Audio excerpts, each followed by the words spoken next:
হে আমার পাইগাঁও এলাকার ভাই বাবারা, ও আমার পর্দার অন্তরালের মা বোনেরা, আপনারা যারা মাহফিলের মধ্যে বসেন বাবারা, আপনারা কেউ জবানটা বন্ধ রাখবেন না।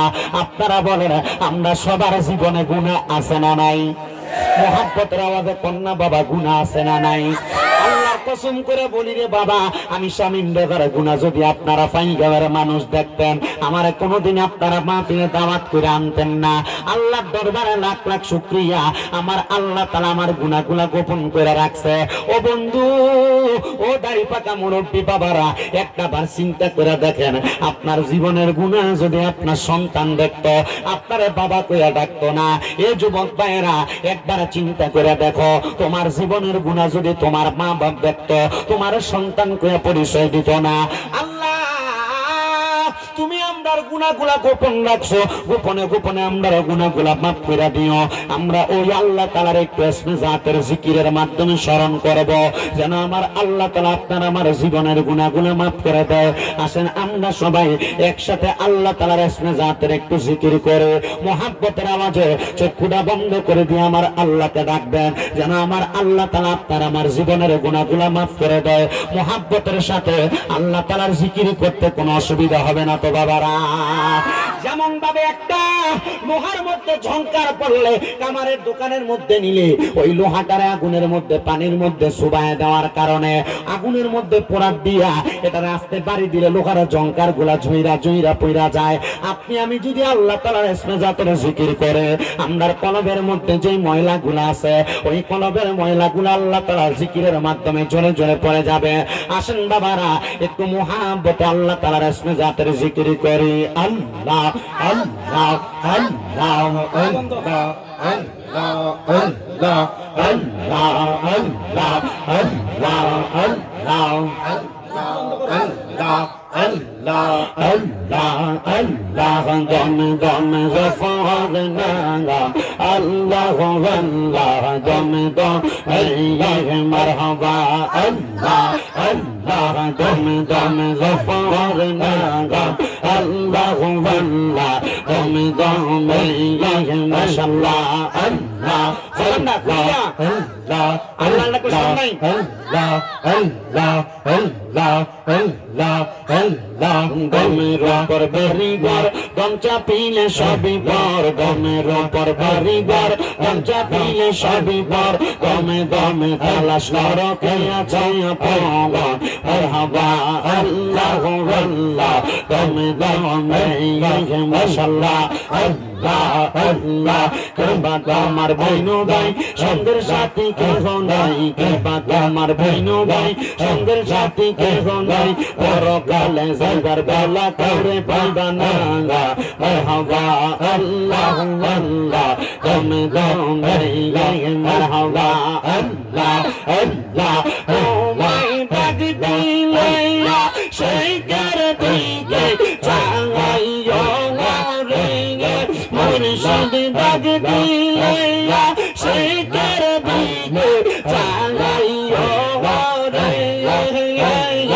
ও পানের মঙ্গ মুর্শিদ রে, তুমি ধীরে ধীরে ফিরে ফিরে চলা রে মারহাবা আল্লাহ আল্লাহ আল্লাহ আল্লাহ। চন্দ্র রইতে আই সব মুর্শিদ চন্দ্র রবা তোমার গলাই দেব আমরা প্রেমের হার মারহাবা আল্লাহ আল্লাহ। তোমার আত্মা আমি সাইয়া রাঙাই খোয়া গো, তোমার রোহতে আমি লাইয়া রাঙাই খোয়া রে। পানার মঙ্গ মুর্শিদ রে, তুমি ধীরে ধীরে ফিরে ফিরে চলা রে মাশাআল্লাহ আল্লাহ আল্লাহ আল্লাহ আল্লাহ। পালাই জালাম পালাই ওদো পানি চড়াইয়া শেষ বিদায় মায়ের গোসল দিব বড়ই পাতার জলে মাওয়া আল্লাহ আল্লাহ আকার গোলাপ সুরমা চন্দন ছিটাই দিব রে মুর্শিদ আকার গোলাপ সুরমা চন্দন ছিটাই দিব রে পানার মোমো মুর্শিদ রে তুমি ধীরে ধীরে ধীরে ধীরে চালা হাইয়া রে মাশাআল্লাহ আল্লাহ আল্লাহ আমার বিয়ার যাত্রী আমি চারজনের দেখিয়ে আঙ্গর ঘরে নামাই দিয়া দিব আমায় ফাদাই মাশাআল্লাহ আল্লাহ আল্লাহ ওই কাপড়ে নূরের নবী আগাই বরে ওই কাপড়ে নূরের নবী আগাই বরে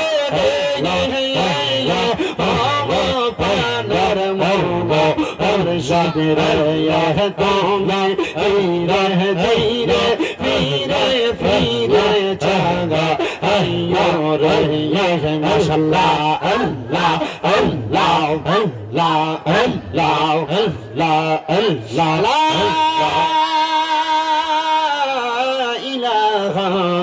ইল্লাল্লাহ মুহাম্মাদুর রাসূলুল্লাহ সাল্লাল্লাহু আলাইহি ওয়াসাল্লাম আল্লাহুম্মা আমিন আল্লাহুম্মা আমিন আলহামদুলিল্লাহি রাব্বিল আলামিন আসসালাতু ওয়াসসালামু আলা রাসূলিহিল কারীম রব্বানা যালামনা আনফুসানা ওয়া ইন লাম তাগফির লানা ওয়া তারহামনা লানাকুনান্না মিনাল খাসিরিন মাবুদু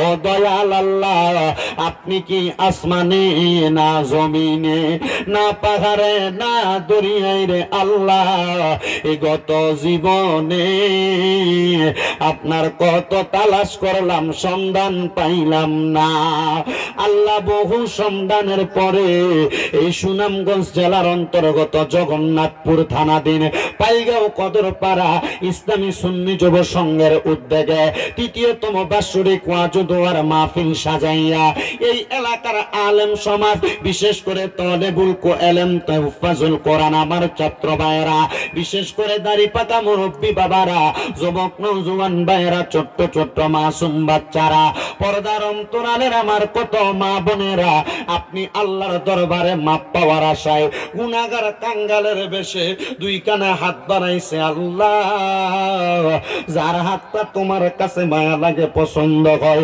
ওই হাতের উসিলায় আমরা প্রত্যেকের জীবনের গুনাহ মাফ কইরা বেগুনাহ মাসুম বান্দা বানায়া দাও এরে আমার এই পাইগাঁও এবং কদরপাড়া এলাকার মা বোনেরা গো কি গো মা মাইকের আওয়াজ আপনাদের কানে যায়নি গো মা মুনাজাত হইতেছে গো মা আল্লাহর দরবারে আমিন আমিন করে দুইটা হাত বাড়াইয়া দেন গো মা আমাদের বিশ্বাস আছে গো মা আমার আল্লাহ একটা হাতও খালি ফিরে দিবে না মারা গো তোমরা তো এই এলাকার নাইরি না গো মা একদিন আসছিল লাল রঙের বেনারসি শাড়ি পইরা আর একদিন চলে যাইবা সাদা মার্কিন কাপড় পরিয়া গো মা তোমরার মতো কত মা বোনেরা জানি গো অন্ধকার কয়বরে মুর্দা লাশ হইয়া শুইয়া রইছে আজকের মুনাজাত তার আর নসিবে হইছে না এরে আমার এই পাইগাঁও এবং আশেপাশে এলাকার ভাই বাবারা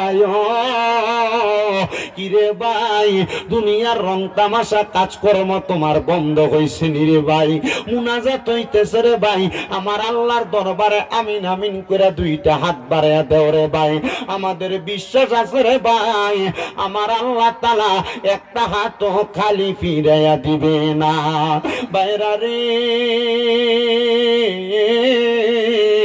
জানি না কার জন্য জানি আজকের মুনাজাতটা জীবনের শেষ মুনাজাত কইরা হাত বাড়াইছো, জানি না রে ভাই কার জন্য জানি এই এলাকার গোরস্থানের মাটিটা পর্যন্ত লাফালাফি করতেছে, জানি না রে ভাই আমার কোন ভাই বাবার জন্য জানি রে এই এলাকার রানীগঞ্জের বাজারে কাপড়ের কাপন গুলা কাইটা রেডি কইরা রাখছে। আল্লাহ ওই সাদা কাফনের কাপড় গায়ে লাগার আগে আমরার শরীরে তুমি এহরামের কাপড় পরাইও গো আল্লাহ, এহরামের কাপড় না লাগাইয়া আমরার শরীরে কাফনের কাপড় লাগাইও না মাবুদ।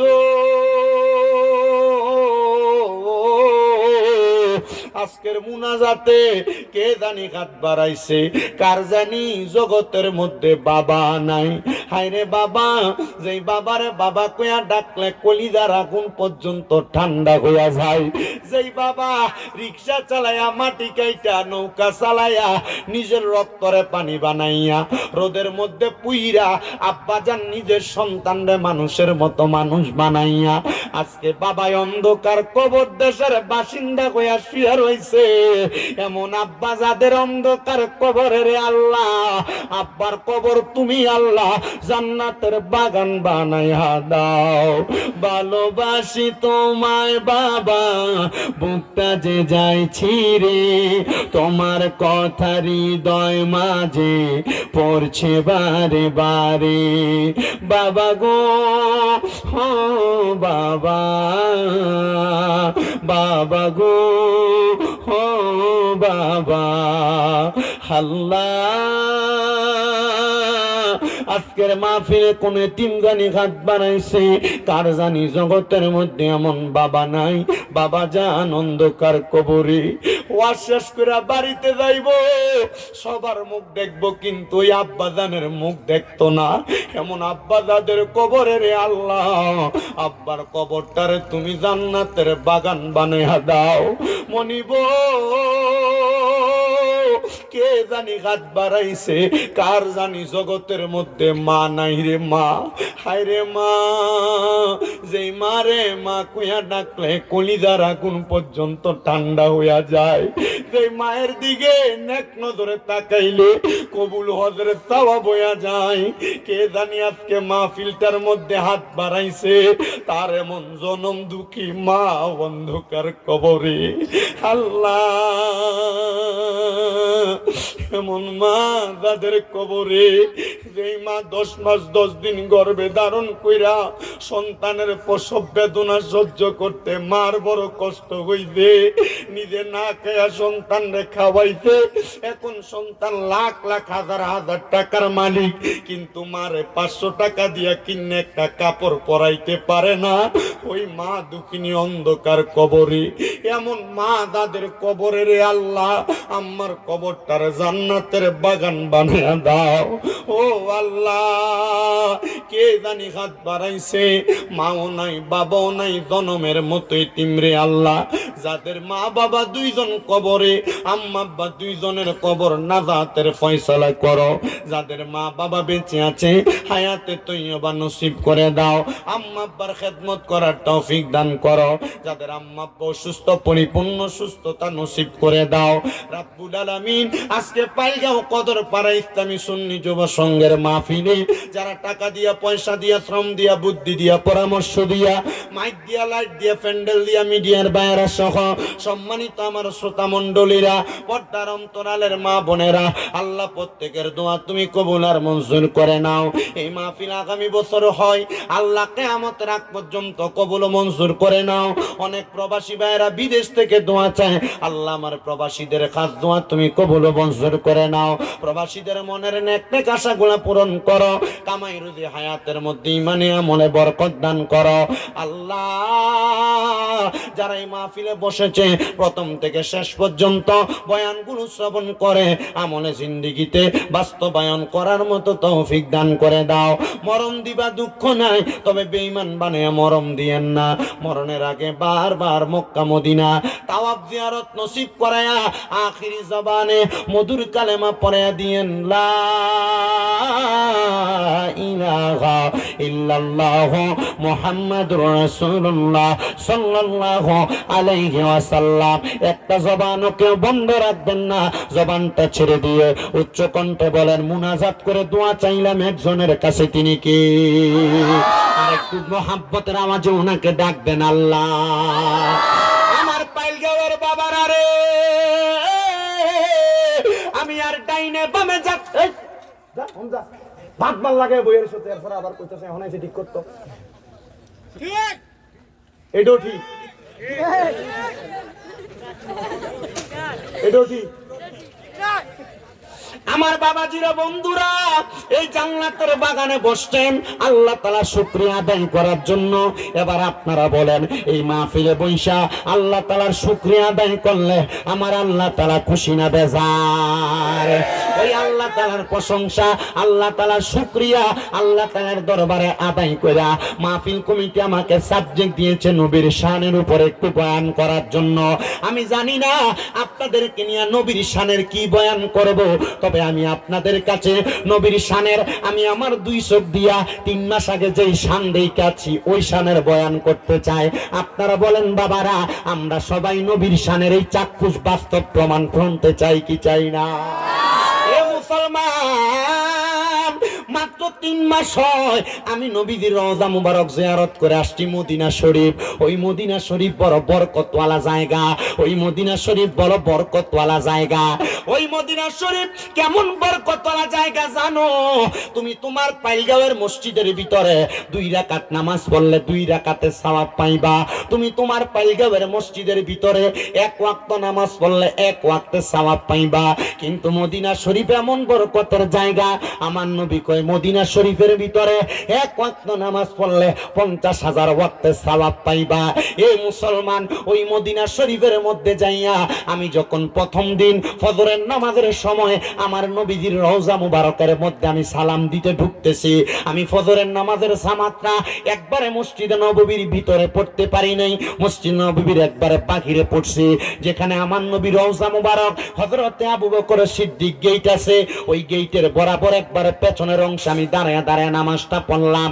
আমি নামাজটা পড়ার পরে আমি চিন্তা করতে লাগলাম, দেখলাম মানুষগুলা দলে দলে বাবু সালাম একটা দরজা দিয়ে আমার নবীজির রওজা মুবারকের দিকে ঢুকতেছে, মানুষ প্রবেশ করতেছে। আমি চিন্তা করলাম মানুষগুলা কই যায় রে? আমি আবার মানুষগুলার পেছনে পেছনে হাঁটতে লাগলাম। আমি তাকায়া দেখলাম একটা দরজা আছে, যেই দরজাটার নাম হলো বাবু সালাম দরজা। এই দরজা দিয়া হাজার হাজার মানুষ ঢুকতেছে, অনেক মানুষ কথা বলতেছে, কারোর মুখের মধ্যে মুস্কি মুস্কি হাসি, আবার কেউ মুখের মধ্যে খেজুর চাবাইতেছে। কিন্তু মদিনা শরীফের সামনে যাওয়ার সাথে সাথে ওই মানুষটার চোখ দিয়া বায়া বায়া অটোমেটিক পানি পড়তাছে। আমি বুঝতে পারলাম না মানুষটার চোখগুলা দিয়া বায়া বায়া কেন পানি পড়ে। আমার সাথে মদিনা শরীফের একজন সুইপার, মদিনা শরীফ পরিষ্কার করে বাংলাদেশি এক ভাই, যার বাড়ি আপনাদের সিলেট এলাকার গোলাপগঞ্জে, সে আমার সাথে আমার লগে কয়, হুজুর আপনারা দেখে আমি চিনতে পারছি, আসেন আমি আপনার সাথে একবার মদিনা শরীফে নবীরে সালাম দিব। সে আমার সাথে নবীর রওজা মুবারকের দিকে ঢুকে, রওজা মুবারকের দিকে ঢুকতে ঢুকতে আমি দেখলাম তার চোখগুলা দিয়া বায়া বায়া পানি পড়তাছে। আমি কইলাম, কি রে জাকারিয়া, তোর চোখ দিয়া কেন পানি পড়ে? কয় হুজুর আমার চোখ দিয়া তো এমনি পানি পড়ে না, আমি যখনই রসুলে পাকের রওজা মুবারকের সামনে আসি, আমি রসুলে পাকের রওজা মুবারকের সামনে আসলে আমার চোখের পানিগুলা আমি ধইরা রাখতে পারি না। আমি জিগাইলাম কারণ কি? কয় হুজুর মদিনা শরীফের মধ্যে কত মানুষ দেখি, মদিনা শরীফের মধ্যে আইসা আইসা সালাম দেয়। আমি এমন অনেক মানুষ দেখছি মদিনা শরীফে ঢুকা লাগে না, সবুজ গম্বুজের রওজা মুবারকের দিকে তাকায়া তাকায়া চোখের পানিগুলা ফালায়া ফালায়া কান্দে। আমার মনের মধ্যে চিন্তা, আমার মনের মধ্যে টেনশন জাগছে, হায় রে যদি মদিনা শরীফের সোনালী জালি দাড়ি মুবারক দেখা আমার চোখ দিয়া পানি আসে। রাহমাতুল লিল আলামিন নবীরে, নবীর সাহাবায়ে কেরাম দেখছে, নবীর সাহাবায়ে কেরাম ওই নবীরে দেখা দেখা না জানি কেমন কান্না করছে। সাহাবায়ে কেরাম রে যদি প্রশ্ন করেন, ও নবীর সাহাবীরা তোমরা আমার নবীরে দেখা কেমন কান্না করলা? সাহাবায়ে কেরাম কয়, কান্না করব দূরের কথা, আল্লাহর কসম করে বলি, যখন আমাদের পেটের মধ্যে ক্ষুধা লাগতো, আমাদের ঘরের মধ্যে কোনো খাবার থাকতো না, আমরা দৌড়াইয়া মসজিদে নববীর বারান্দায় চলে আসতাম। আমি দেখতাম আমার নবীজি মসজিদে নববীর বারান্দার মধ্যে দাঁড়ায়া দাঁড়ায়া আহলে সুফফাদেরকে নিয়ে আমার নবী বক্তব্য প্রদান করে। নবী আমার হাদিস বর্ণনা করে, নবী বলতেছে আর সাহাবায়ে কেরাম শুনতেছে। আমরা আহলে সুফফাদের সাথে বৈশা বৈশা আমাদের নবীজির চেহারা মুবারকের দিকে তাকায়া থাকতাম। আমি আমার নবীজির চেহারা মুবারকের দিকে তাকায়া থাকতাম। সাহাবায়ে কেরাম বলে, তাকায়া তাকায়া আমরা দিন চইলা যাইতো, রাত্র চইলা যাইতো, আমরা এবার কান্না করতে করতে বাড়িতে যাইতাম। আমার নবী প্রশ্ন করত, কিরে সাহাবায়ে কেরাম, এখন যে তোমরা কান্না করতে করতে বাড়িতে যাও, তোমরা না এতক্ষণ পর্যন্ত সকাল থেকে আমি নবীর সামনে বসা ছিলা, এখন যে তোমাদের চোখের মধ্যে পানি দেখা যায়? তারা বলতো, ইয়া রাসূলুল্লাহ, আমরা কান্না করি, ও নবী গো, আপনার রওজা আপনার সামনে থেকে চলে যাচ্ছি, এই জন্য কান্না করি গো। নবী গো, আমাদের ঘরের খাবারের যেই ডেক আছে, খাবারের পাত্র আছে, ওই পাত্রের মধ্যে কোনো খাবার নাই, আমরা পেটের ক্ষুধার জ্বালা সহ্য করতে না পাইরা আপনি নবীর দরবারে চলে আসতাম। আপনি নবীর চেহারা মুবারকের দিকে তাকাইলে আমাদের পেটের ক্ষুধার কথা মনে থাকতো না। নবী গো, এই জন্য আমরা আপনি নবীর সামনে চলে আসতাম, কিন্তু এখন আপনি নবীজি আপনার ঘর মুবারকে চলে যাচ্ছেন, আমরা কার দিকে তাকায়া তাকায়া আমাদের পেটের ক্ষুধার কথা মনে ভুলে যাব? আমার নবী ডাক দিয়া কয়, সাহাবায়ে কেরাম, খাবারের কথা চিন্তা করো, যাও তোমরা তোমাদের ঘরে চলে যাও, দেখবে বাইতুল মাল থেকে আমার উমর তোমাদের জন্য খাবার নিয়ে দাঁড়ায় গেছে। হযরত উমর রাদিয়াল্লাহু তাআলা আনহু আমার নবীর আদেশ পাইয়া বাইতুল মাল থেকে আটার বস্তা নিজের কাঁধে নিয়া নবীজির কলিজার টুকরা সাহাবায়ে কেরামের ঘরের দরজায় দরজায় পৌঁছায়া দিতেন। ওই সাহাবায়ে কেরাম ডাক দিয়ে কয়, জগতের মানুষ, আমরা আমার নবীজির দিকে তাকায় তাকায় বড় শান্তি পাইতাম। আমি ওই ছেলেটারে জিগাইলাম, তুইও বুঝি নবীর রওজা দেইকা শান্তি পাস? কয়, হুজুর বেতন তো বেশি না, রওজা মুবারকের বারান্দা পরিষ্কার করি, বেতন দেয় মাত্র 600 রিয়াল। হুজুর এই টাকা দিয়া নিজে খামু না বাড়ি পাঠামু আমি বুঝি না, তবে হুজুর জানেন মাঝে মাঝে প্রতি মাসে একবার না একবার আমার সাথে একটা আজব খেলা ঘটে। আমি কইলাম, কেমন খেলা? হুজুর বাড়িতে টাকা পাঠানোর আগে যখন 600 রিয়াল আমার বেতন দেয়, কোন জায়গা থেকে জানে হঠাৎ করে একটা মানুষ আইসা আমার সৌদির 500 রিয়াল দিয়া দেয়। অনেক সময় 2-3 জন মিলা 100, 200, 300, 500 রিয়াল দিয়া দেয়। হুজুর আমি বাড়িতে 600 রিয়াল বেতন পাই, কথা সত্য, মাসে 60-70 হাজার টাকা আমি বাড়িতে পাঠাইতে পারি। আমি কইলাম, কারণ কি? কই, হুজুর আমি টেনশন করি না, আমার বিশ্বাস রাহমাতুল লিল আলামিন নবীর কদমে যেহেতু আমি থাকি, রহমতের নবী যদি আমার আল্লাহর কাছে আমার জন্য একটা বন্দোবস্ত করে দেয়, আমার খাবারের কথা চিন্তা করা লাগবে না, আমার দুনিয়ার কোনো কিছুর কথা চিন্তা করা লাগবে না। হুজুর আমার মনে হয় না পুরো এক সপ্তাহে আমি একদিন আমার রুমে যায় ঘুমাই, আমার ডিউটি মাত্র 12 ঘন্টা, আমি মদিনা শরীফে 24 ঘন্টা ডিউটি চালাই। আমার যখনই ঘুম পাই মদিনা শরীফের যেই কোনো পিলারের সাথে আমি হেলান দিয়া ঘুমায়া যাই, মতো আইসা আমার ধাক্কা দেয় না, কারণ আমার শরীরের মধ্যে মদিনার খাদেমের পোশাক, এই জন্য আমার ধাক্কা দিয়া দৌড়ায় না। আমি চিন্তা করলাম, এই লোকটা যদি মদিনা শরীফ পরিষ্কার করে, মদিনা শরীফ পরিষ্কার করতে করতে ঘুমায়া যায়, আমার আল্লাহ তাআলা তার মরণটা তো কত মর্যাদার মরণ দান করব, কারণ আমরা জানি ভালোবাসার জায়গা মদিনা, ভালো লাগার জায়গা মদিনা, বলেন ভালোবাসার জায়গা মদিনা, ভালো লাগার জায়গা মদিনা, ভালোবাসার জায়গা মদিনা, ভালো লাগার জায়গা মদিনা। হায়রে এত সুন্দর জায়গা কোথাও দেখি না, এত সুন্দর জায়গা কোথাও কোথাও দেখি না, সাজিয়েছেন দয়াল রাব্বানা ভালোবাসার জায়গা মদিনা। বলেন ভালোবাসার জায়গা মদিনা, ভালো লাগার জায়গা মদিনা। বলেন মদিনা শরীফ যাইতে আমরার ভালো লাগে কি লাগে না? আর যে যায় নাই সে জানে না। বলেন আমরা ওই মদিনা একবার যাইতে চাই কি চাই না? হাতকে মদিনার নবীর রঙের পতাকা বানান, শরীরটা গরম হবে। হাতটা লাড়া দেন আর পড়েন ভালোবাসার জায়গা মদিনা, ভালো লাগার জায়গা মদিনা। বলেন ভালোবাসার জায়গা মদিনা, ভালো লাগার জায়গা মদিনা। বলেন ভালোবাসার জায়গা মদিনা, ভালো লাগার আপনামান। আরে মদিনা শরীফে দয়ার খাজিনা, মদিনা শরীফে দয়ার খাজিনা। আশিকে ছাড়া অন্য বোঝে না, ভালোবাসার জায়গা মদিনা। বলেন ভালোবাসার জায়গা মদিনা, ভালো লাগার জায়গা মদিনা। হাইরে এত সুন্দর জায়গা কোথাও দেখি না, এত সুন্দর জায়গা কোথাও দেখি না। সাজিয়েছেন দয়াল রাব্বানা ভালোবাসার জায়গা মদিনা। একটা জবানও বন্ধ রাখবেন না, জবানটা ছেড়ে দিয়ে উচ্চ কণ্ঠে জোরে বলেন আল্লাহু আকবার। যখন তারে নিয়া নবীর রওজা মুবারক সালাম দিয়ে বের হইলাম, আমি আবার তাকায়া দেখলাম একটা পাকিস্তানি বাবা তার ছেলেটারে জড়ায়া জড়ায়া দইরা কাঁদতাছে। ওই পাকিস্তানি বাবাটা কান্দে আর কাঁদতাছে। এবার রওজা মুবারকের বাহিরে দাঁড়ায়া যখন কান্দে রে, আমি দাঁড়ায়া দাঁড়ায়া তাদের অবস্থাটা একটু দেখতে চাইলাম। এবার দেখলাম ওই ব্যক্তিটা কান্দে আর কয়, আল্লাহ তাআলা মদিনা শরীফের সামনে আসার কারণে আমার অন্ধ চোখটা ভালো করে দিছে, আমার অন্ধ চোখটা ভালো করে দিছে। তাইলে বুঝতে পারলাম ওই ব্যক্তির চোখটা ভালো ছিল না, লোকটার চোখটা কানা ছিল, লোকটা চোখে দেখতে পাইতো না। মদিনা শরীফে নবীর রওজা মুবারকের সামনে যাইয়া নবীজির রওজায় সালাম দেওয়ার কারণে আমার আল্লাহ তাআলা নবীজির রওজা মুবারকের সালামের বরকতে ওই ব্যক্তির চোখের পর্দা খুলে দিছে, চোখটারে ভালো করে দিছে।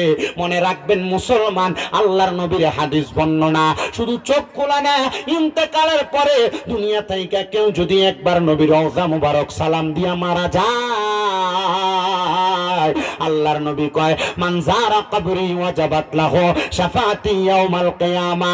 যেই ব্যক্তি আমি নবীর রওজা মুবারক একবার জিয়ারত করলো, আমি নবীজি তার ইন্তেকালের পর তার জন্য সুপারিশ করা আমি নবীর জন্য ওয়াজিব হয়ে যায়। আরে আপনি যদি মরণের আগে একবার নবীর রওজা মুবারক জিয়ারত করেন, তাহলে মরণের পরে আল্লাহর নবী আপনার জন্য সুপারিশ করবে। কেমন সুপারিশ করবে? আমার দয়াল নবী রাহমাতুল লিল আলামিন নবীজি যখন আপনি দুনিয়ার জমিন থেকে কবরে যাবেন, আপনার কবরে আপনার সন্তান যাবে না, আপনার আত্মীয় স্বজন বন্ধু বান্ধব কেউ যাবে না। ওই কবরের মধ্যে আপনি যাওয়ার পরে ওই কবরের মধ্যে যখন সব আপনার শেষ হয়ে যাবে, কিন্তু ওই কবরে সওয়ালের জবাবের পরে আপনার কবরের মধ্যে যখন আপনার প্রশ্নগুলা করা হবে, প্রশ্নের জবাবের পরে আমার নূরের নবী রাহমাতুল লিল আলামিন নবীর 3 নাম্বার প্রশ্নের সময় আপনার দেখানো হবে। তখন প্রশ্ন করা হবে, ওমান হাযার রাজুল, এই ব্যক্তিকে তুমি চিনো কিনা?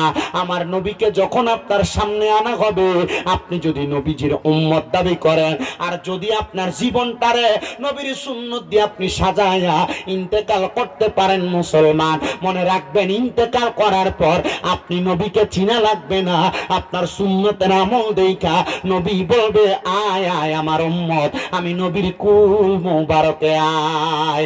জবান খুলে জোরে জোরে বলেন সুবহানাল্লাহ।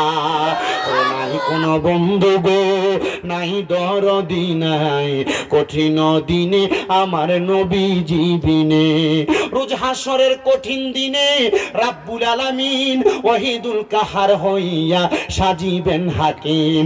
আরে থাকিবে না দয়া মায়া স্নেহ মমতা, কেউ হবে না কারো জন্য জামিন ও দাতা।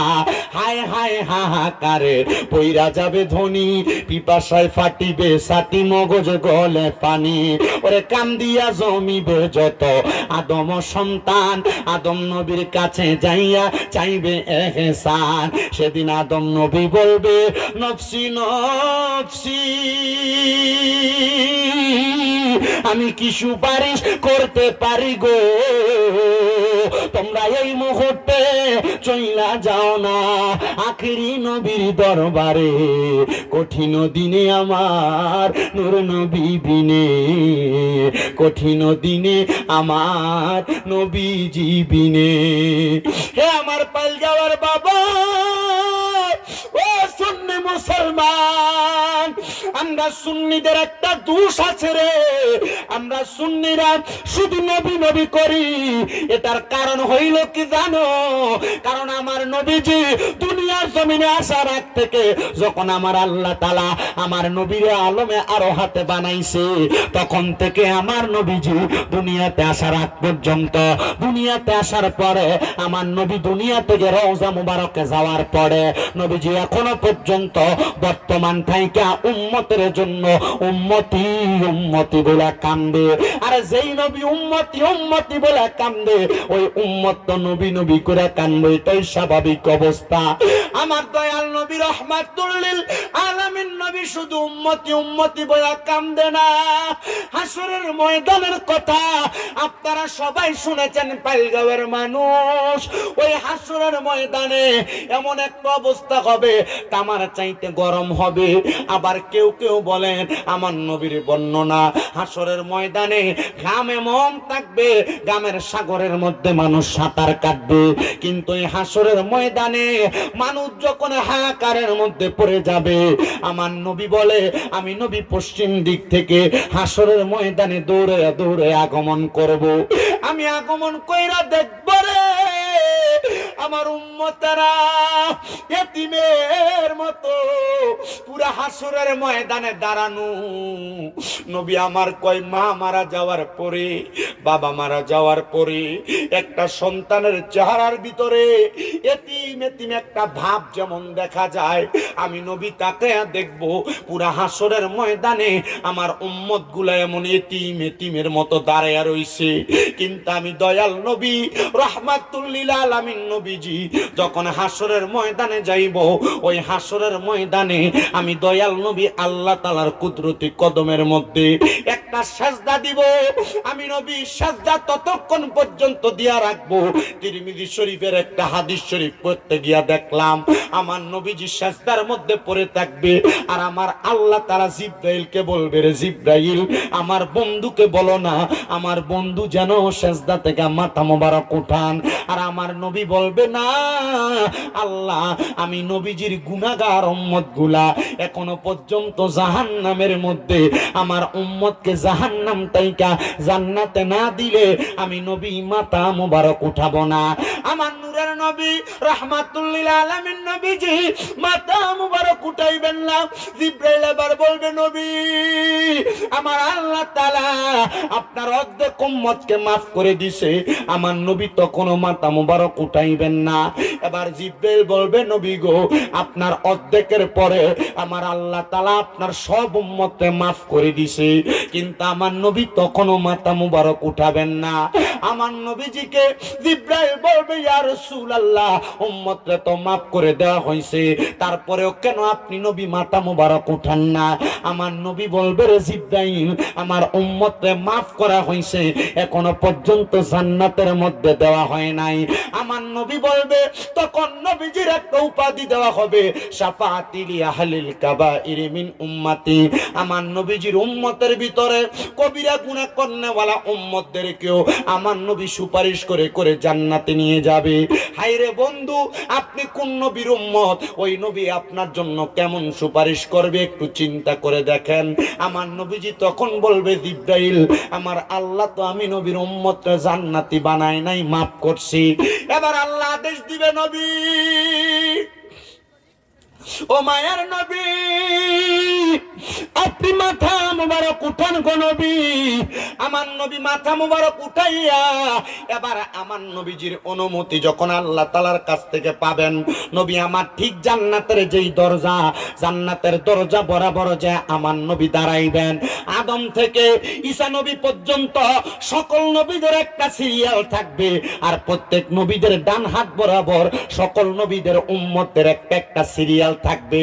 কিন্তু আমার নবী সর্বপ্রথম জান্নাতের দরজার মধ্যে দাঁড়াইব।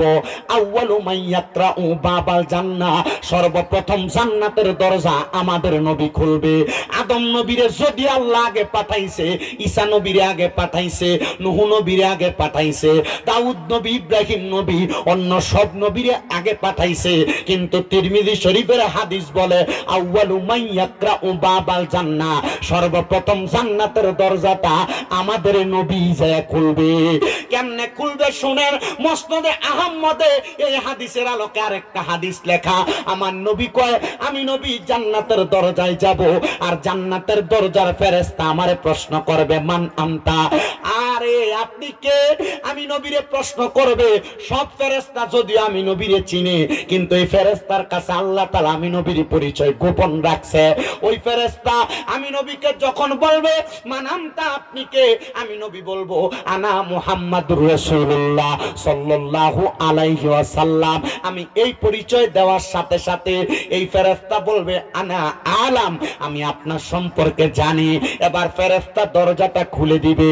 দরজাটা খুইলা দিলে আমার নবী দরজা দিয়া ডাইরেক্ট জান্নাতে ঢুকবে না। নবী আমার ঠিক জান্নাতের দরজার যেই দরজাটা ফিটিং করে, যে এটার ভিতরে, এটাকে কি বলেন? ফ্রেম। এটার আরেকটা নাম আছে, চৌকাঠ। চৌকাঠ। আমার নবী ঠিক জান্নাতের চৌকাঠটার মধ্যে দাঁড়াইবেন। আমার নবীজির একটা উম্মত যদি জাহান্নামে থাকে, কই? বলেন বলেন বলেন বলেন, কই থাকে? একটা উম্মত যদি জাহান্নামে থাকে, আমার নবী এই উম্মতকে ছাড়া জান্নাতের দরজা বন্ধ করবেন না। আর অন্য সব নবী জান্নাতে যাবে দূরের কথা, আখিরি নবীর একটা উম্মত বাকি থাকতে অন্য কোন নবীরও জান্নাতে প্রবেশ করবে না। মিয়া মারহাবা বলবেন না?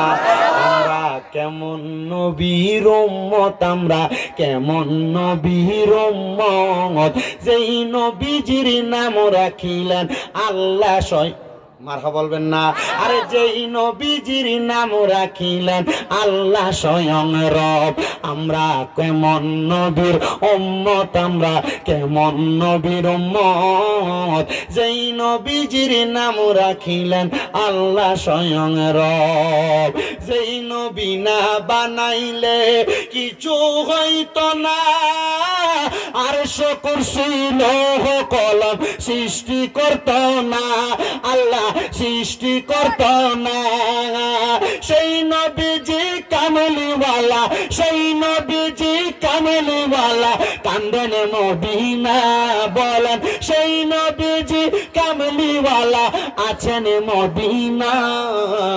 মদিনা মোর আসল ঠিকানা, বলেন মদিনা মোর আসল ঠিকানা। তুমি সবাইকে মদিনায় নিলা, সবাইকে মদিনায় নিলা, আমায় নিলা না নবী গো, আমায় নিলা না। মদিনা মোর আসল ঠিকানা, বলেন মদিনা মোর আসল ঠিকানা। আমার বাড়ি নবীর বাড়ি থাকলে পাশাপাশি, সকাল সন্ধ্যায় আসতাম আমি জিয়ারত করি গো নবী, জিয়ারত করি। আমার বাড়ি নবীর বাড়ি থাকলে পাশাপাশি, সকাল সন্ধ্যা আসতাম আমি জিয়ারত করি গো নবী, জিয়ারত করি।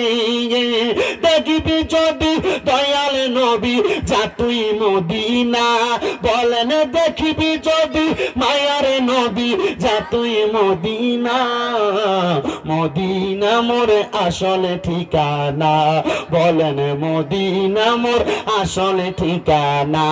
নবী সবাইকে মদিনায় নিলা, সবাইকে মদিনায় নিলা, আমায় নিলা না। মদিনা মোর আসল ঠিকানা, নবী গো মদিনা মোর আসল ঠিকানা। ও মুসলমান, ও পাঞ্জাবের বাবারা, এবার আমার নবী রহমাতুল্লিল আলামিন নবী জান্নাতের দরজার চৌকাটের মধ্যে দাঁড়াইবেন।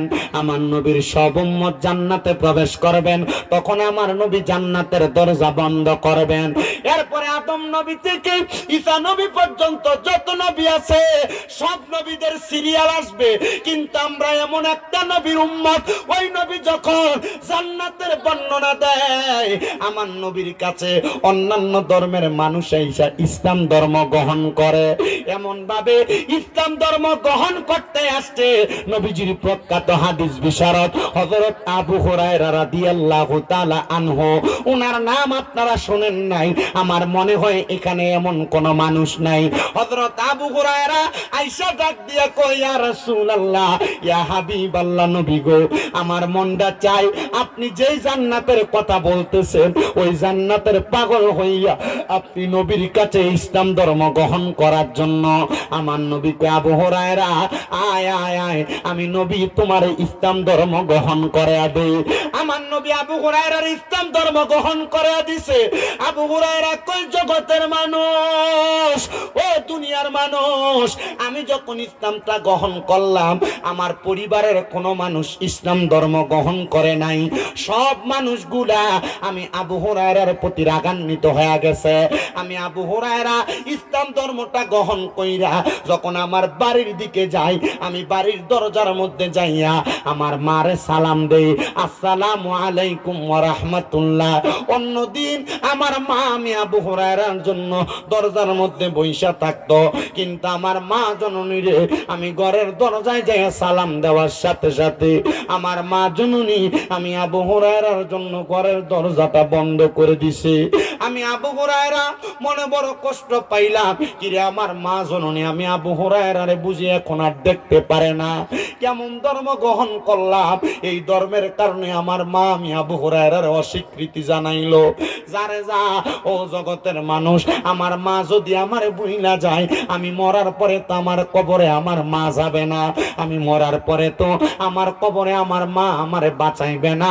এবার আবু হুরায়রা কয়, আমার মা যখন আমার জন্য দরজাটা বন্ধ করছে, আমি নবীজির দরবার থেকে মা আসবে জোহরের নামাজ আদায় কইরা আবার যখন বাড়িতে আসছি, আমার মা জননী আমি আবু হুরায়রারে মরুভূমির পাথরের কন্যার যেই কাঁটাগুলা হয় ওই কাঁটাগুলার নাম হলো বাবলা কাঁটা, ওই বাবলা কাঁটা দিয়া আমার মা জননী আমি আবু হুরায়রার পিঠের মধ্যে আঘাত করছে। এমন মারা মারছে, আমি আবু হুরায়রার পিঠগুলা একবারে কাইটা, পিঠগুলা দিয়া রক্ত বায়া বায়া পড়তেছে। আবু হুরায়রা কয়, জগতের মানুষ, আমি দৌড়ে আমার নবীজির দরবারে চলে গেছি। আমার চোখ দিয়া পানি দেইকা রহমতের নবী জিগায়, কিরা আবু হুরায়রা কান্দো কেন? নবী আমার পিঠের মধ্যে হাত বুলিয়ে দিবে। এমন টাইমে আমার নবীজির শরীর মুবারকে আমি আবু হুরায়রার গায়ের একটু রক্ত লাগছে। নবী আমার কয়, আবু হুরায়রা, তোমার হাতের তোমার পিঠের মধ্যে এত রক্ত কেন দেখা যায়?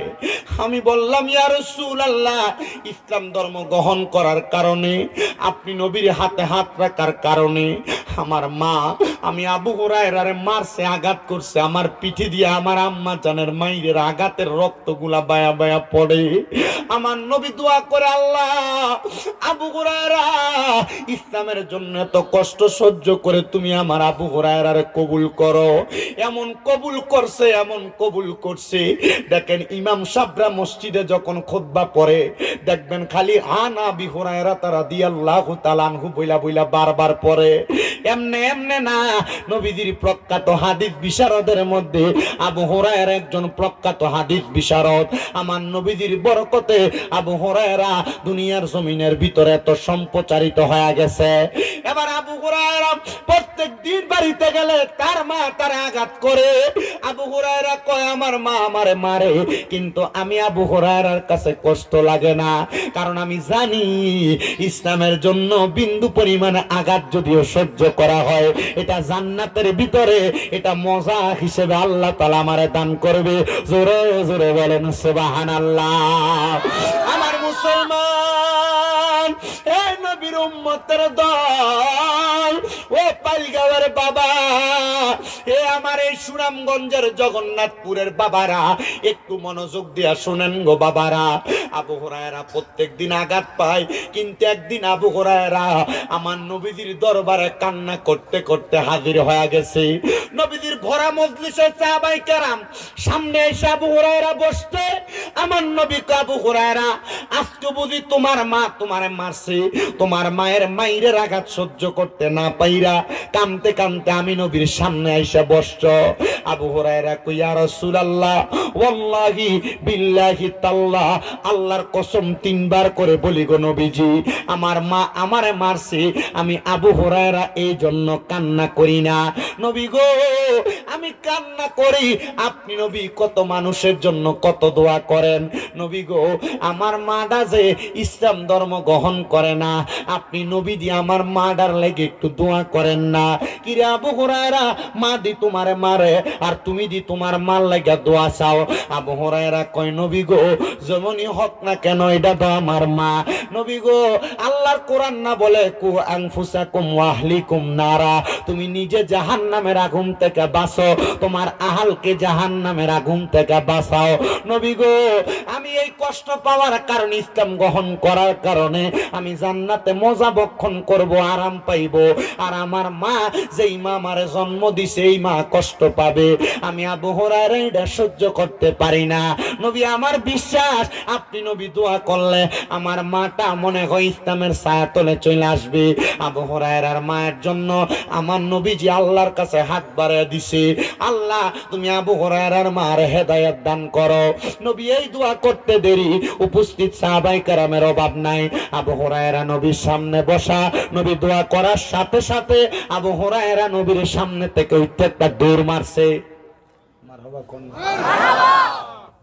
সব সাহাবায়ে কেরাম অবাক হয়ে গেছে, কি রে আবু হুরায়রা, এতক্ষণ মার জন্য দোয়া চাইলা, এখন দি নবী দোয়া করলো তুমি দৌড় মারলা, সামনে দিয়া সাহাবায়ে কেরাম আটকাইছে, কিরে ব্যথার জ্বালা কি এখন আর সহ্য হয় না, এজন্য নি তুমি দৌড় মেরা চলে যাও। আবু হুরায়রা কয় না, আমি তাড়াতাড়ি বাড়িতে যেয়ে দেখমু আমি আবু হুরায়রা দৌড়ে বাড়িতে আগে আইছি নাকি রাহমাতুল লিল আলামিন নবীর দোয়াটা আমার বাড়িতে আগে গেছে। নবী শানের ওয়াজ না, আমি আগে তাড়াতাড়ি বাড়িতে যাইতেছি, আমি বাড়িতে যেয়ে দেখবো আমি আগে বাড়িতে গেছি না রহমতের নবীর দোয়াটা আগে বাড়িতে গেছি। মুসলমান ইমানদার, এ নবীর উম্মতের দলেরা, একটু মনোযোগ দিয়া শোনেন। হযরত আবু হুরায়রা দৌড়াইতে দৌড়াইতে চলে গেছেন বাড়িতে, যা দেখে অন্যদিন মায়ের দরজার মধ্যে সালাম দেয় আসসালামু আলাইকুম, দরজা খোলে না। আবার সালাম দেয় আসসালামু আলাইকুম, দরজা খোলে না। আবার সালাম দেয় আসসালামু আলাইকুম, দরজা খোলে না। কিন্তু ওই দিন আবু হুরায়রা দৌড়ে বাড়িতে যেয়ে দেখতাছে দরজাটা দি খোলা দেখা যায়। আবু হুরায়রা কিন্তু ঘরে ঢুকে না, ঘরের দরজা থেকে সালাম দেয় আসসালামু আলাইকুম ওয়া রাহমাতুল্লাহ। কিরে, এবার আবু হুরায়রা কয় আমি আমার কানে শুনতে পাইলাম ওয়া আলাইকুমুস সালাম। আমি সালামের জবাব পাইয়া ঘরে ঢুকলাম, আমি তাকে দেখলাম আমার মায়ের চুলগুলা ভিজা, পানি বায়া বায়া পড়তাছে। আমি আমার মারে জিগাইলাম কি গো মা, অন্য দিনের মতো তো আজকে না, আজকে দি দেখি আপনার মাথার চুলগুলা বায়া বায়া পানি পড়ে, আজকে কি আপনি আমি আবু হুরায়রার জন্য দরজা বন্ধ করবেন না?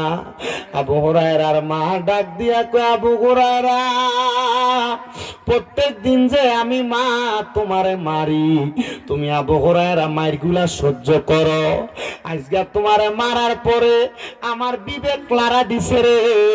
আমি মা চিন্তা করলাম, প্রত্যেক দিন আমার আবু হুরায়রা এমনে মারি, আমার আবু হুরায়রা ইসলাম ধর্মে কি এমন মজা পাইছে, মুহাম্মাদুর রাসূলুল্লাহর কাছে কি মজা পাইছে। আরে আমি মা একটু ইসলামের মজাটা গ্রহণ করতে চাই, আমি মা নিয়ত করছি আমি মাও ইসলাম ধর্ম গ্রহণ করব। আবু হুরায়রা কয়, ও জগতের মানুষ, জাননি রে, আমি ওই দিনই বুঝছি রহমতের নবীর দোয়াটা কত তাড়াতাড়ি কবুল হয়, রহমতের নবীর দোয়াটা কত তাড়াতাড়ি কবুল হয়। দেখছেন ইসলামের মজা কত, শান্তি কত, আরাম কত। শুধু এই আরাম না, এই মজা না, আমার নবী যখন ইসলামের মজার কথা বারবার বলে, আমার নবীর ইসলামের মজার কথা শুই না, আল্লাহর নবীজির মদিনা শরীফের প্রান্তরের দূরবর্তী এলাকা থেকে আগমন করছে একজন ব্যক্তি, যার নাম আব্দুল উজ্জা। উনি বলেন, আমার নবীজির ইসলামের দাওয়াতটা পাইয়া আমি আমার নবীজির কাছে ইসলাম ধর্মটা গ্রহণ করে ফালাই। ঠিক আছে, আল্লাহ কবুল করতো, আমিন কোক্কা। আসতে হইছে না আমিন, আর জোরে কোক্কা আমিন। আপনার কোনো প্রবলেম হয় না তো? আসুন ইনশাল্লাহ। কতক্ষণ ওয়াজ চলতো নি? ঠান্ডা লাগে বেশি না নি? জানি ভাই সাহেব, গত 23 তারিখ তো না আমার যে জ্বর, তো আমি চেষ্টা করি যে মানুষের লগে ওয়াদা দিছি, যদি নাই মানুষ আমরা সিটার হইব না নি, ওর লাগিও আমি মাহফিল মিস করি না, চেষ্টা করি মানুষের আমি আমার ওয়াজ বোঝাইতাম। হয়নি আপনার মাত? হয়নি? আচ্ছা, পুরো হয় না, পুরো হয় না নানি? আচ্ছা, যা আমি দেখছি না। ঠিক আছে, আলহামদুলিল্লাহ। কই না তো ইও না বউ, এই কারে বাগাই বইও, তুমি বইও বইও। হ্যাঁ বুঝছি আমি। আলহামদুলিল্লাহ কোন সবাই আসতে কইছেন আলহামদুলিল্লাহ, আর মোহাব্বতের আওয়াজে বলেন আলহামদুলিল্লাহ। এ মুসলমান ইমানদার ভাই বাবারাম, গভীর মনোযোগ দিয়ে শুনেন। নবীর ইসলামের দাওয়াত পাইয়া নবীজির কাছে বহু বিধর্মীরা ইসলাম ধর্ম গ্রহণ করছে, এটা আমার নবীর সবচাইতে বড় শান, বড় মর্যাদা। কথা কন্যা ঠিক কিনা? তাহলে সবাই জবান খুলে মোহাব্বত ওই নবীর একটু শান পড়েন। ইয়া মুহাম্মদ মুস্তাফা নবী সাল্লাল্লাহু আলাইহি মুহাম্মদ মুস্তাফা নবী, আমরার শাফায়াতের কান্ডারি রাসূলুল্লাহ ইয়া মুহাম্মদ মুস্তাফা নবী লায়ালা ইয়া মুহাম্মদ মুস্তাফা নবী সাল্লাল্লাহু ইয়া মুহাম্মদ মুস্তাফা নবী। নবীজি আমার কাবার কাবা, আশিক গনের গলারি মালা। নবীজি আমার কাবার কাবা, আশিক গনের গলারি মালা। নূর নবীর প্রেমেতে কাবা হইয়াছে কালা, হায়রে নূর নবীর প্রেমেতে কাবা হইয়াছে কালা। ইয়া মুহাম্মদ মুস্তাফা নবী সাল্লাল্লাহু আলাইহি ইয়া মুহাম্মদ মুস্তাফা নবী সাল্লাল্লাহু। কেউ বা বলে নবী নূরেরই ফতুল, কেউ বা বলে নবী গোলাপেরই ফুল, কেউ বা বলে নবী নূরেরই পুতুল, কেউ বা বলে বলে নবী গোলাপেরি ফুল, নয় সে ফুতুল নয় সে রে ফুল, নূরে নূর আল্লাহ। হায়রে নয় সে পুতুল নয় সে রে ফুল, নূরে নূর আল্লাহ। ইয়া মুহাম্মদ মুস্তাফা নবী সাল্লাল্লাহু আলাইহি, ইয়া মুহাম্মদ মুস্তাফা নবী। আমরার সাফায়াতের কান্ডারি মদিনাওয়ালা, আমরার সাফায়াতের কান্ডারি মদিনাওয়ালা।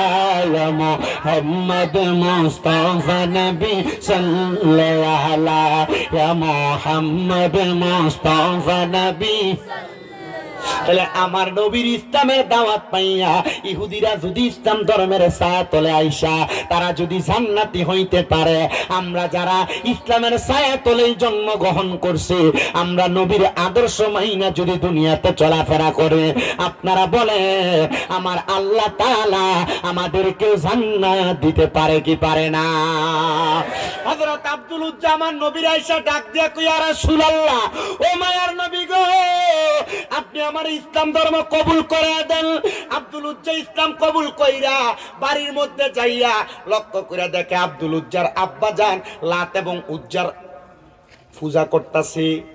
আব্দুল উজ্জা বলে, আমি দেখলাম আমার আব্বা আম্মা এক ঘরের মধ্যে লাত এবং উজ্জার পূজা করে, আমি সেখান থেকে বের হয়ে আইসা পাশের ঘরে নামাজের নিয়ত বানছি।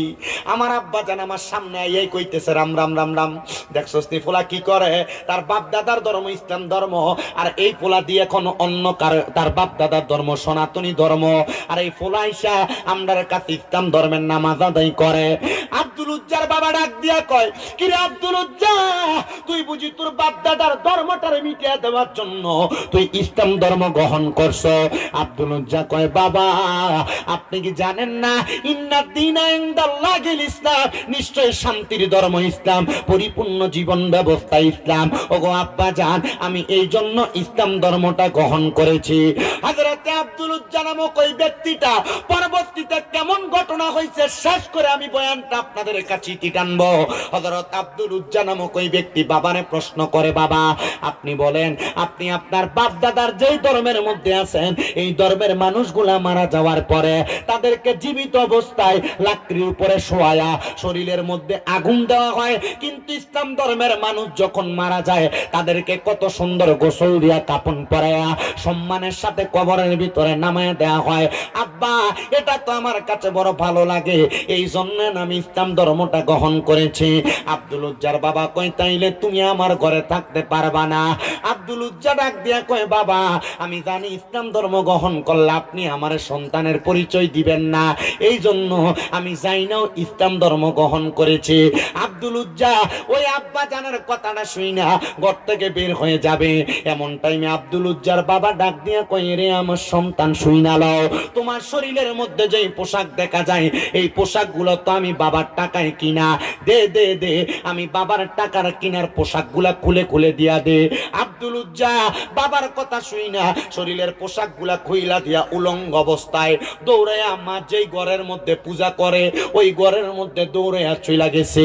আব্দুল উজ্জা ঘরের মধ্যে যাওয়ার পরে মা জননী আব্দুল উজ্জার দিকে একবার তাকায়া দ্বিতীয়বার আর তাকায় না, কারণ মা জননী উলঙ্গ সন্তানের দিকে এত বড় বয়স্ক সন্তান কেমনে তাকাইব? আব্দুল উজ্জা ডাক দিয়া কয়, মা একবার তাকাইছেন, আমি জানি আরেকবার আমার দিকে তাকাইবেন না। আমার আব্বা জান, আমি আব্দুল উজ্জা ইসলাম ধর্ম গ্রহণ করার কারণে আমি সন্তানরে শরীরের জামা কাপড় পর্যন্ত খুইনা রাইখা দিছে গো মা, পারবেন নি গো আমি আব্দুল উজ্জার একটা কাপড় দিয়া সহযোগিতা করতে? ওই লাত এবং উজ্জার সামনা পরিষ্কার করার যে ময়লা যুক্ত কাপড় আব্দুল উজ্জারে দিছে। আব্দুল উজ্জা বলে, আমি আমার লজ্জাস্থানটারে ঢাইকা হাঁটতে হাঁটতে রাতের অন্ধকারে মসজিদে নববীর কেবলা বরাবর বর্তমানে যেই জায়গায় বেলাল মসজিদ অবস্থিত সেইখানে একটা খেজুরের বাগান ছিল। ওই খেজুরের বাগানে হযরতে আব্দুল উজ্জা আয়েশা ওই জায়গার মধ্যে অবস্থান করছে। অবস্থান কইরা আব্দুল উজ্জা নামক ব্যক্তিটা ওই জায়গার মধ্যে কান্নাকাটি করতেছে। আর আমার নবী রাত্রবেলা আম্মা জান আয়েশা সিদ্দিকার ঘর মোবারক থেকে বাইর হইয়া ওই জায়গার মধ্যে যখন গেছেন, আমার নবীজি নিরলে নিরলে ওই খেজুর বাগানে ইবাদত করতেন। কিন্তু আমার নবীজি নামাজের নিয়ত করবে এমন টাইমে নবী আমার বলতেছে, আমি আমার আমার কানের মধ্যে গুনগুন গুনগুন কান্নার আওয়াজ শুনতে পাইয়া জিজ্ঞাসা করলাম, কে গো? কে পর্দার অন্তরাল থেকে কান্নার আওয়াজ আসতেছে গাছের আড়াল থেকে? ডাক দিয়া কই, ইয়া রাসূলুল্লাহ, আমি আপনার কাছে সদ্য ইসলাম গ্রহণ করা আব্দুল উজ্জা। ও মায়ার নবী, ও দয়ার নবী, রাহমাতুল লিল আলামিন নবীজি, আমি আপনার কলিজার টুকরা আব্দুল উজ্জা। আমার নবী কয়, সামনে কেন আসো না? নবী গো, ও মায়ার নবী, আপনি নবী ইসলাম ধর্ম গ্রহণ করানোর আগে থেকে আমি জানি আল হায়াউ শুবাতু মিনাল ঈমান, লজ্জা হইল ঈমানের অঙ্গ। নবী গো, আমার আব্বা জান ইসলাম ধর্ম গ্রহণ করার কারণে আমার গায়ের জামা কাপড়গুলা খুইলা নিয়ে গেছে। নবী গো, আমার গায়ের মধ্যে কোনো জামা কাপড় নাই, আমি কেমনে আপনার সামনে আসব? আমার নবীজির শরীর মুবারকের একটা জুব্বা মুবারক, কেউ কেউ বলে চাদর মুবারক, হযরতে আব্দুল উজ্জারে দিয়া দিছে। আব্দুল উজ্জা চাদরটা গায়ে দিয়া আমার নবীর সামনে যখন আসছে, নবী আমার ডাক দিয়া আব্দুল উজ্জারে, এই চাদর পইরা যেহেতু আসছ, চিন্তা করবা না, আমি নবীর মসজিদে নববীর ভিতরে কোনো অভাব হয় না, ওই জায়গার মধ্যে যাইবা।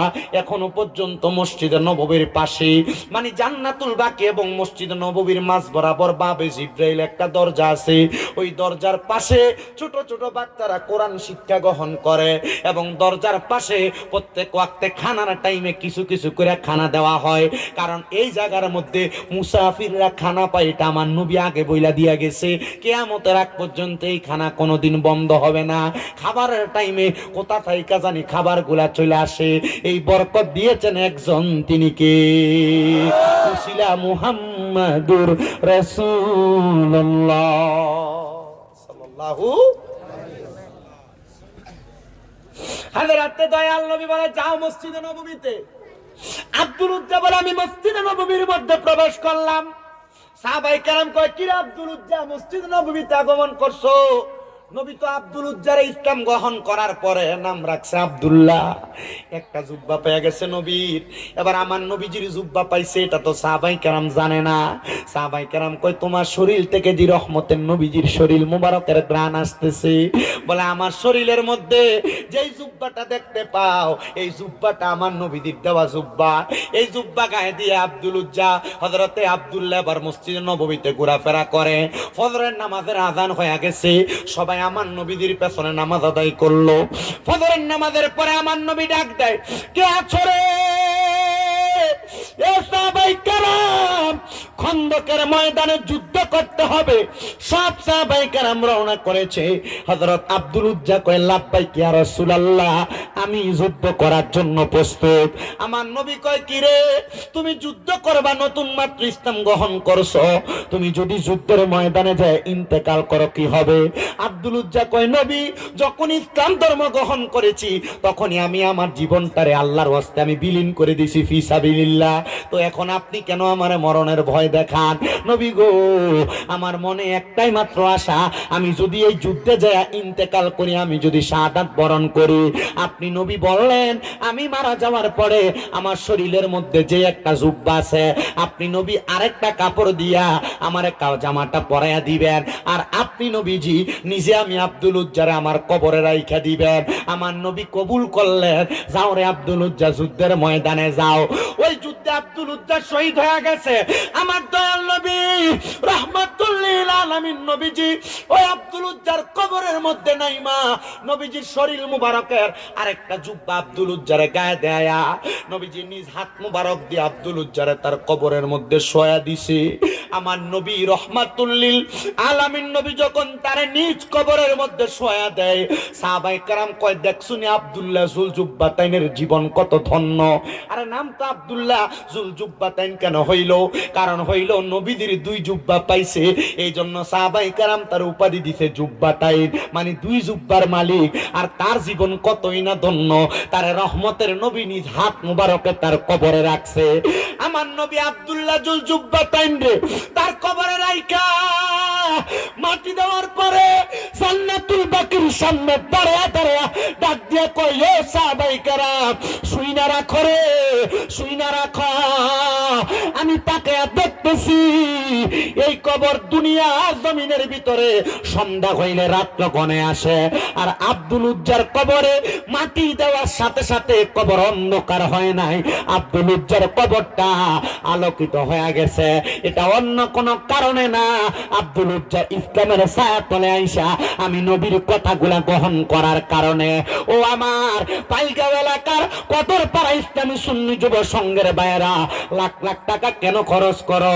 কারণ তোমাদের মনের ভিতরে আশা তো এইটা, মরার পরে রহমতের নবীজি তোমার কবরে নুরানিত কইরা দিবে। কথা কন্যা ঠিক কিনা? লাখ লাখ টাকা খরচ করে কোনো লাভ নাই যদি মরার পরে কবরে নবী উম্মত করা পরিচয় না দেয়। আমি আমার পাইলগাঁওয়ের কদরপাড়ার প্রত্যেকটা যুবক যারা মাহফিলের টাকা দিয়া পয়সা দিয়া সহযোগিতা করছে, সবাইরে আমি জাযাকুমুল্লাহ আল্লাহর পক্ষ থেকে পুরস্কার কামনা করতেছি। আল্লাহ যেন তাদেরকে উত্তম পুরস্কার দান করে। জানেন বাবা, এই পোলাপান গুলার জীবন ধন্য, যারা মাহফিল সাজাইছে তাদের জীবন ধন্য। কারণ এই মাহফিলের কারণে আল্লাহ তাআলা তাদের অনেকের মার কবরের আযাব মাফ করে দিয়েছে। এই মাহফিলের কারণে আল্লাহ তাআলা তাদের অনেকের বাবার কবরের আযাব মাফ করে দিয়েছে।